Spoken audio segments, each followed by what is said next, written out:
A Cloud la nuova pista di fondo punta ad attirare in Valcellina tanti appassionati di montagna. Per tutta la durata della zona arancione potrà accogliere residenti, proprietari di seconde case, sci club e abitanti dei comuni entro 30 km sotto i 5.000 abitanti. Accesso gratuito sino al 15 febbraio. Natascia Gargano.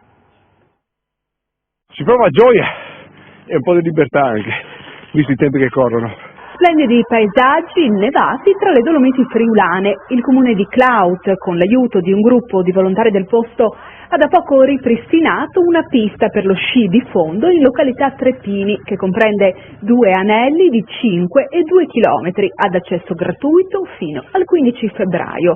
Per godere della bellezza della montagna anche ad impianti chiusi e per valorizzare la valle e il suo territorio selvaggio. Siamo stati fortunati quest'anno, dopo parecchi anni, ci è arrivata la manna dal cielo, abbiamo un bel percorso di 2-5 chilometri, sicuramente va bene per un po' tutti, specialmente per i bambini e specialmente per i principianti e anche gente anziana. Questo percorso è composto da 2 anelli, uno da 5 km e uno da 2, fruibili sia con sci da fondo che con sci d'alpinismo. La possibilità estesa e particolare di questo tracciato è quella relativa alle ciaspole, ovvero le persone con la famiglia oppure individualmente possono fare tranquillamente una passeggiata su una pista battuta anche attraverso delle ciaspe. Non solo sci di fondo dunque, ma anche sci alpinismo e ciaspole per tutta la famiglia, nel rispetto delle norme anti-Covid. Passeggiare con le ciaspole nella natura,